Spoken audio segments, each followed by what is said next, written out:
Welcome back to the show, everyone.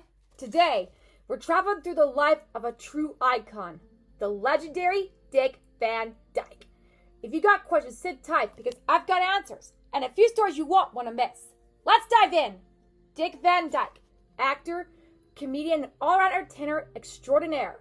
But did you know he didn't start out in movies? Nope. His journey is full of surprises. So let's take it back to where it all began.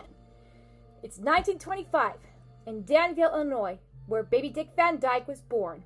His mom, Hazel, worked as a stenographer, jotting down courtroom proceedings, while his dad, Lauren, wore many hats. Baseball player, musician, and cookie salesman. Dick's love for entertainment started young.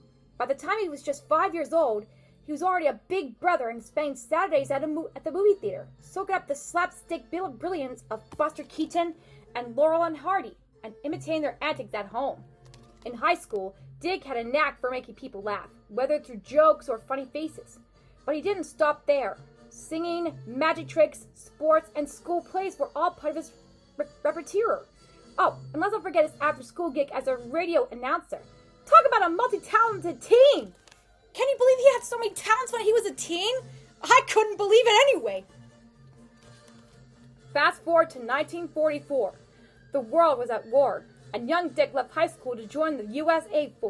Air Force. Basic training revealed his talents weren't suited for piloting planes.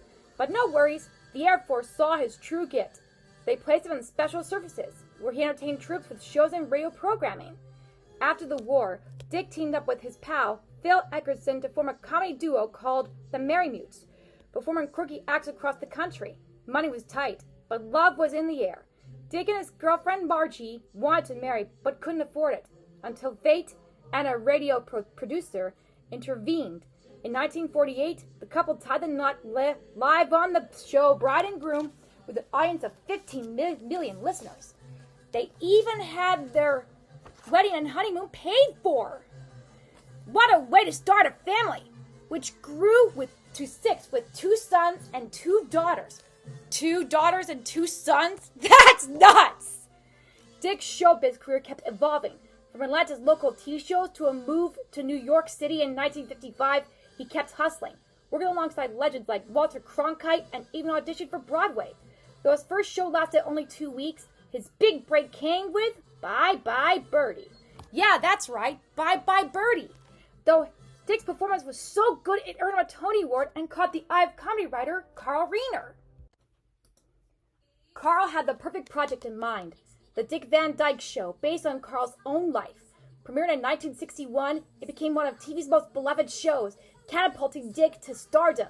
But Dick wasn't about the Hollywood party scene, though. He preferred spending time with his kids. That is one way for a celebrity like him to do something like that. Family values even guide his own movie choices, leading to the unforgettable Mary Poppins. Who could forget Bert the Chimney Sweep, dancing with animated penguins, and singing Chim Chim Cheree? Movie magic at its finest. Dick continued to charm audiences with hits like Chitty Chitty Bang Bang, and even shocked fans with a villainous role in Dick Tracy. Over the years, his accomplishments kept piling up. In 2004, he finally received his high school diploma, just 60 years after leaving high school to serve his country. And even in his 90s, he's kept entertaining us, from appearing in Mary Poppins Returns to surprising everyone on The Masked Singer at 97 years old. Oh man, that's something you don't want to hear every day, do you?